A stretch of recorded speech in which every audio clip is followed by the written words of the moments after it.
नमस्कार दोस्तों। आज का व्लॉग बहुत ही इंटरेस्टिंग है।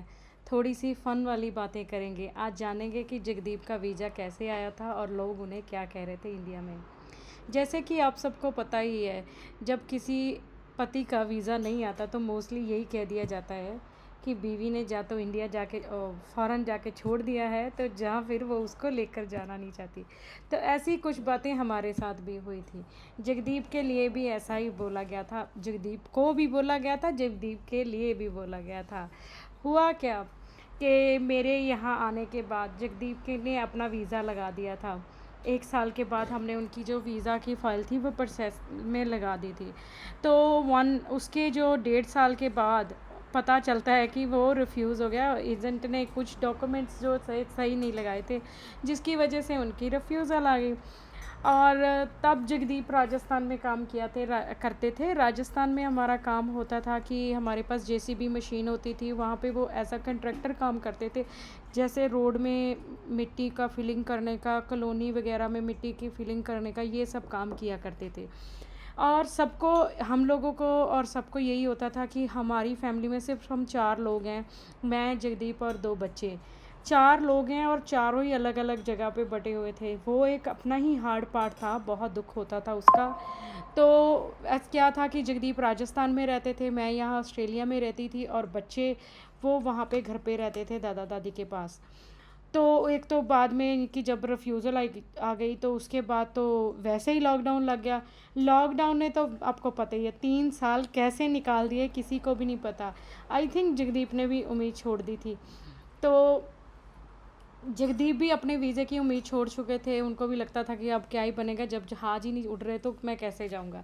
उधर इनके साथ जो काम करने वाले आदमी लोग थे वो भी इनको कहने लगते कि लगता है आपको भाभी ना वहाँ जाके भूल चुकी है, अब नहीं वो आपको लेकर जाएगी।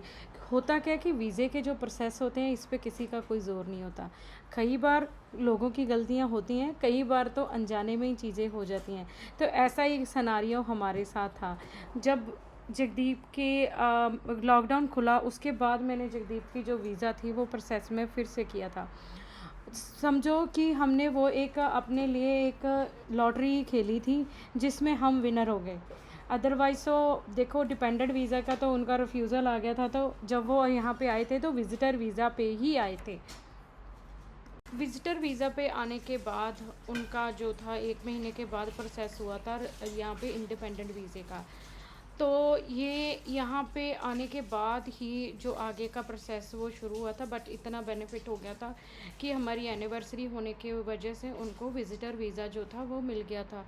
फिर जो लोगों की बातें थी वो होनी बंद हुई, क्योंकि एक बार जब आप वहाँ से निकल जाते हो, कंट्री में आ जाते हो ना, तो लोगों को थोड़ा सा स्टॉप लग जाता है। फिर उसके बाद बातें अगली शुरू हो जाती है ना, कि आपने वहाँ पे जाके अभी तक क्या किया है, क्या कमाया है, आपने तो घर वालों का नहीं सोचा है, आप तो इसको नहीं लेकर गए, आप तो उसको नहीं लेकर गए। भैया ये तो ऐसी ये हमारी ज़िंदगी की कहानी है।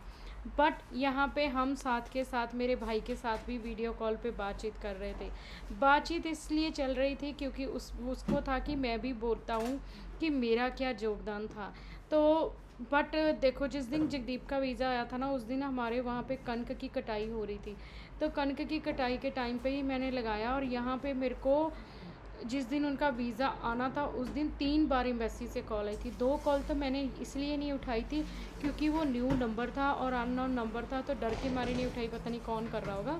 तीसरी बार जब कॉल आई तो मेरे को लगा कोई सीरियस इमरजेंसी में होगा तभी कोई कॉल कर रहा है। तो जैसे ही मैंने कॉल उठाई तो मैंने बात करी, तो उन्होंने बोला कि आपके हस्बैंड का पासपोर्ट नहीं है। पहले तो मेरे को फेक कॉल लगी, तो फिर मैंने पूछा कि मतलब कहाँ पे आपको किस लिए मेरे हस्बैंड का पासपोर्ट चाहिए। उन्होंने बोला कि हम दिल्ली एम्बेसी से बात कर रहे हैं, हमें आपके हस्बैंड का पासपोर्ट इसलिए चाहिए कि उनकी फ़ाइल प्रोसेस कर सकें। और मैं इतनी एक्साइटेड हो गई, मैंने उनसे पूछा कि मेरे फिर हस्बैंड का वीज़ा आ जाएगा या कैसे होगा।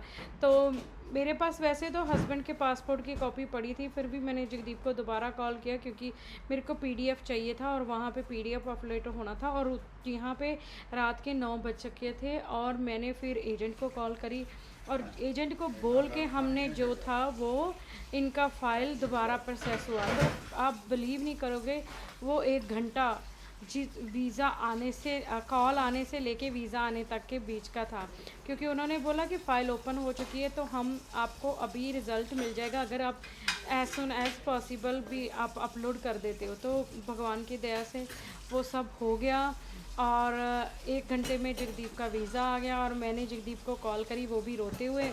तो पहले तो वो डर गया कि पता नहीं क्या हो गया है जो ये इतना रो रही है, बाद में उनको पता चला कि नहीं मेरा वीज़ा आ गया है, सो इसलिए ये रो रही है। तो फिर वो वहाँ पे कनक की कटाई कर रहे थे तो उन्होंने सारा काम धाम वहीं पे छोड़ दिया। तो और घर पे चले गए, सबको बताने लग गए और उसके बाद जनाब तो राजस्थान भी नहीं गए। क्यों? क्योंकि 10 दिन में वो यहाँ पे आ गए थे। 14th को उनका वीज़ा आया, 15th को अप्रैल को हमारी एनिवर्सरी थी। खैर एनिवर्सरी पे तो वो आए नहीं, बहाना तो एनिवर्सरी का ही था वीज़े के लिए, एनिवर्सरी पे तो वो आए नहीं। बट फिर 28 अप्रैल को वो यहाँ पे आए थे और 1 मई से उन्होंने यहाँ पे काम शुरू किया था। सो ये यहाँ पे इतना लंबा जो था प्रोसेस चला था, बिकॉज़ जब आप वहाँ से आते हो और अगर आपकी बीवी ऑलरेडी आई हुई है, जब आपका हस्बैंड ऑलरेडी आया हुआ है ना, तो स्पाउस के लिए तो बातें होती ही होती हैं कि एक चला गया दूसरे को लेकर नहीं जाएगा।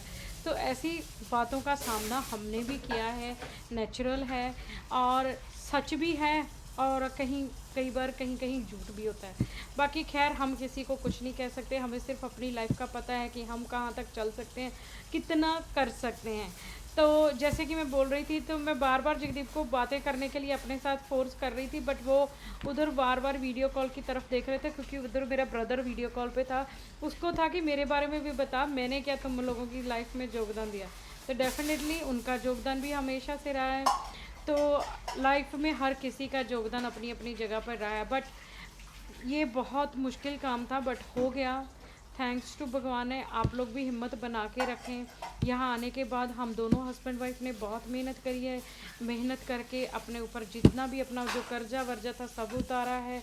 अभी भी मेहनत कर रहे हैं, आगे की ज़िंदगी भी संवारनी है, बच्चों को भी यहाँ पे लाना है, अभी पीआर का प्रोसेस भी बाकी है। तो बहुत सारी चीज़ें जो हैं ज़िंदगी में अभी साथ के साथ चल रही हैं, बट हम प्रे करते हैं कि जैसे भगवान ने हमारी सुनी है, हमारे लिए सब कुछ किया है, वैसे ही वो भगवान आप लोगों के लिए भी करे, आप लोगों की बातें भी सुने।